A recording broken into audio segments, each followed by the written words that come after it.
बिस्मिल्लाहिर्रहमानिर्रहीम। अस्सलामुअलैकुम। उम्मीद है जी स्टूडेंट्स आप लोग सब खैरियत से होंगे और मज़े से आप फिज़िक्स के लेक्चर्स पढ़ रहे हैं, उनको समझ रहे हैं और आपको काफ़ी ज़्यादा चीज़ें इसमें से सीखने के लिए मिल रही हैं।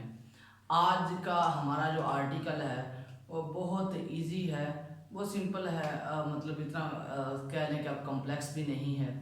जब हम नाम सुनेंगे तो आप कहेंगे कि ये तो हमने पहले पढ़ा हुआ है। जी स्टूडेंट, आप 10th क्लास में इस बारे में कुछ इंफॉर्मेशन जो कलेक्ट करके आए हुए हैं वो मैं आपको बता दूं। जी आपने सबसे पहले जो पढ़ा हुआ है ईएमएफ आप लोग पढ़ के आ चुके हुए हैं, और इसका अगर पूरा नाम लिखें तो हम लिखते हैं इलेक्ट्रोमोटिव फोर्स।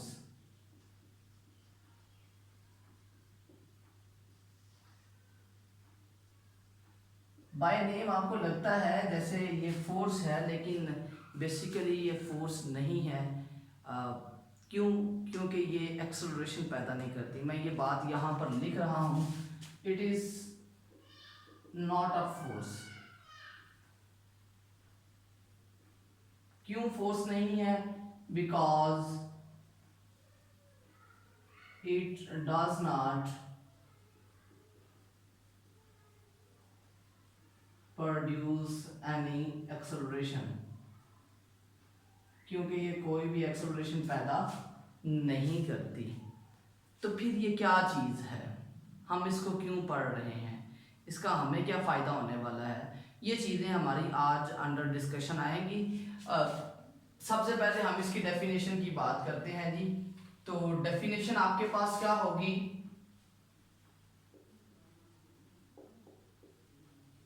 डेफिनेशन आती है जी, फोर्स ऑन अ या energy supplied by a unit positive charge, energy supplied to unit positive charge by battery is called as EMF। तो स्टूडेंट डेफिनेशन मैंने लिखी है। डेफिनेशन क्या लिख रहे हैं जी? बैटरी किसी यूनिट पॉजिटिव चार्ज को जो एनर्जी प्रोवाइड करती है, जो एनर्जी मुहैया करती है, उसको हम कहते हैं इलेक्ट्रोमोटिव फोर्स। ठीक है।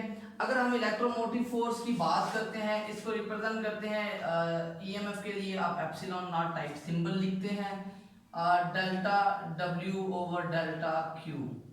तो ये जो वर्क है इसका यूनिट आपके पास क्या होता है जी? It's unit is joule per coulomb. तो अगर हम रिवाइज करें, अपने जहन में बात लेके आए पिछले चैप्टर्स से, तो हमें पता है जो आपके पास जूल्स पर कूलम होते हैं, बेसिकली ये पोटेंशियल का यूनिट होता है। ये बात एक्चुअली ईएमएफ क्या होती है वो देखते हैं। एक्चुअली ईएमएफ क्या है जी? Energy converted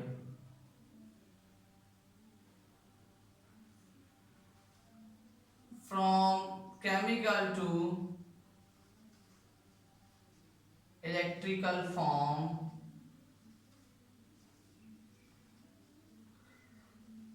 when a charge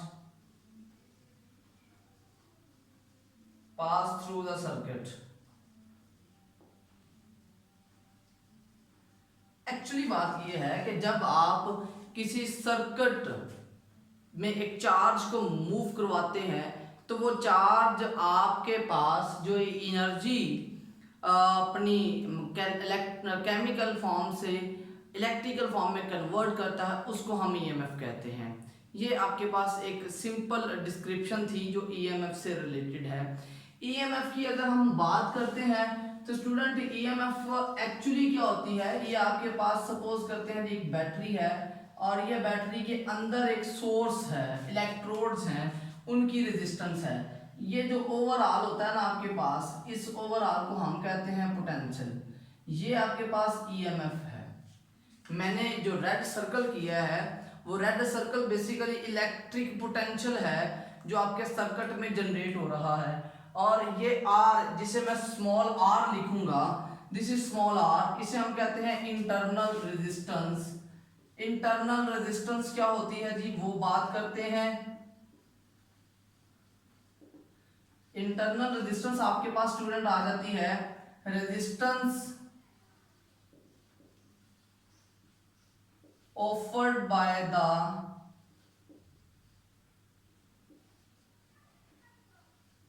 electron when a charge moves in a circuit or battery। तो आपकी बैटरी के अंदर इलेक्ट्रोड होते हैं, ऑल्दो कि वो भी आपके पास कंडक्टर्स हैं। जब इलेक्ट्रॉन उन इलेक्ट्रोड में से गुजरेगा तो वो भी कुछ ना कुछ ऑपोजिशन ऑफर करेगा। वो जो ऑपोजिशन ऑफर होगी उसे हम कहते हैं इंटरनल रेजिस्टेंस। उसे क्या कहते हैं जी, इंटरनल रेजिस्टेंस कहते हैं।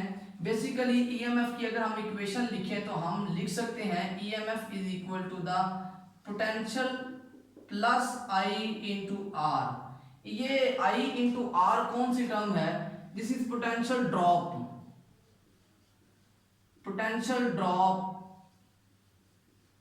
इन बैटरी, जो बैटरी ने खुद वर्क कर लिया है ये वहां पर पोटेंशियल ड्रॉप हो जाता है। इसे हम कहते हैं जी internal resistance of the battery. अगर हम बुक से डायग्राम की बात करते हैं तो बुक पे डायग्राम जो बनी हुई है उसको ऑब्जर्व करते हैं, उसके अकॉर्डिंग क्या है, ये आपके पास एक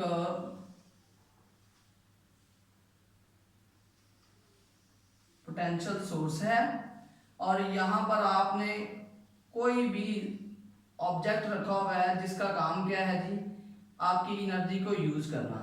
यहाँ पर मैंने वेरिएबल रेजिस्टर लगाया हुआ है। ये रेजिस्टेंस के ऊपर अगर हम एक कट लगाते हैं, इस कट से मुराद क्या है कि अब आपकी रेजिस्टेंस कांस्टेंट नहीं बल्कि वेरिएबल है, और वेरिएबल रेजिस्टर आप रूटीन में इस्तेमाल करने के आदी हैं, आपके पास ये लाइफ में बहुत ज़्यादा इस्तेमाल होते हैं। अच्छा जी, अगर हम बात करते हैं स्टूडेंट इसमें से करंट की, तो करंट आपके पास ये एक सीरीज सर्किट है। तो इस सीरीज सर्किट में अगर ये स्विच क्लोज किया जाए तो आपके पास जो टोटल करंट गुजरेगा वो बेसिकली आ जाएगा V, बेसिकली V नहीं, इस वक्त EMF ओवर आपके पास कौन कौन सी रेजिस्टेंस है, small r plus capital R। तो यहाँ से हमारे पास जो वैल्यूज आ जाएंगी वो IR plus I capital R into EMF, और EMF is equal to the I into small r plus I into capital and small r। Student ये वही इक्वेशन है जो मैंने आपको पहले बताई थी, ठीक है। आप यूं समझ लें कि हमने इसको छोटा सा एक इसका प्रूव ले लिया हुआ है, नॉट मच मोर डिफिकल्ट। अच्छा जी, होता क्या है जी, हमने इसी सर्किट के पैरेलल एक वोल्ट मीटर लगा दिया हुआ है। वोल्ट मीटर का काम क्या होता है जी, ये पोटेंशियल मेजर करता है, ठीक है। इस वोल्ट मीटर का काम क्या होता है जी, इसने पोटेंशियल मेजर करना है। स्टूडेंट पहली कंडीशन क्या है, पहली कंडीशन ये है कि हमने जब ये स्विच ओपन रखा, आपका पोटेंशियोमीटर वोल्ट मीटर इस सोर्स के साथ कनेक्टेड है, लेकिन अब इस सर्किट में से करंट भी ड्रॉ नहीं हो रहा, ठीक है। आप इधर लिख सकते हैं व्हेन स्विच इज ओपन, जब आपका स्विच ओपन है तो आपके पास बेसिकली क्या हो रहा है जी, स्विच ओपन है, कोई करंट ड्रॉ नहीं हो रहा, यहां पर कोई भी करंट ड्रॉ नहीं हो रहा।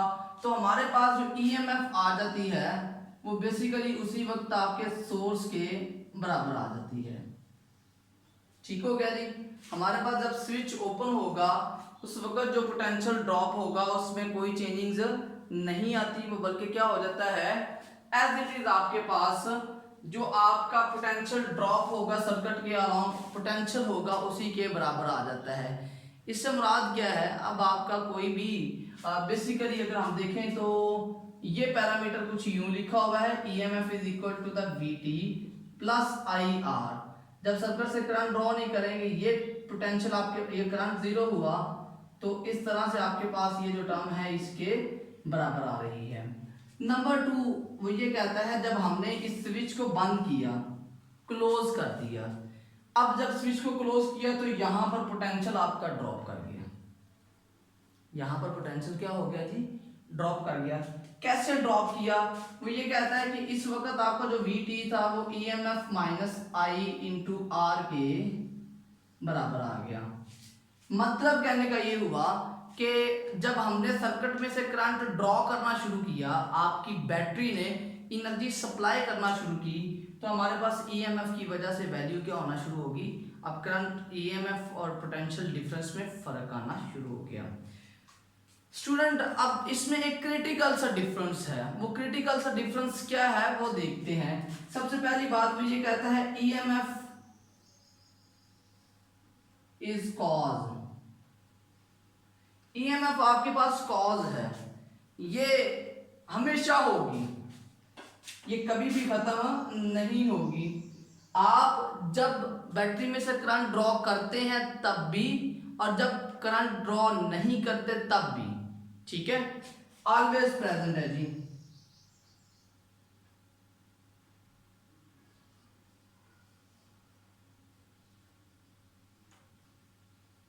लो जी, हमारे पास ये जो ईएमएफ है ये हमेशा मौजूद रहेगी। आप बैटरी में से करंट ड्रॉ करते हैं तब भी, और करंट ड्रॉप नहीं करते तब भी। अच्छा जी, उसके बाद हम बात करते हैं जी नंबर 2, पोटेंशियल डिफरेंस, इसको हम कहते हैं जी इफेक्ट, इसको क्या कहते हैं जी, इफेक्ट बोलते हैं। तो पोटेंशियल डिफरेंस आपका इफेक्ट है। अब इस इफेक्ट से क्या मुराद है, ये बेटा आपके पास ईएमएफ होगा तो फिर पोटेंशियल डिफरेंस होगा, वरना नहीं होगा। मतलब अगर एक बैटरी के अंदर पोटेंशियल ही नहीं है कि वो बैटरी चार्जेस को एनर्जी प्रोवाइड कर सके, तो हम कैसे ये कह सकते हैं जी आपके पास वो जो है पोटेंशियल डिफरेंस आएगा। इट मींस कि आपके पास ईएमएफ जो होगी वो कॉज है और पोटेंशियल डिफरेंस आपका इफेक्ट है। दूसरी बात ये है कि पोटेंशियल डिफरेंस हमेशा तब आता है जब हम बैटरी से करंट ड्रॉ करते हैं, अदरवाइज पोटेंशियल डिफरेंस नहीं होता। तो स्टूडेंट ये इसमें कुछ एक ट्रिकी पॉइंट्स है जो हमने ऑब्जर्व किए हैं। तो होप सो कि आपने इन चीज़ों को नोट कर लिया है और समझ लिया है। तो मेरा ख्याल है कि इसमें से आप लोगों को जो चीज़ें पॉइंट आपने नोट करने थे वो कर लिए हैं। अपना बहुत ज़्यादा ख्याल रखिएगा जी। अल्लाह हाफिज़।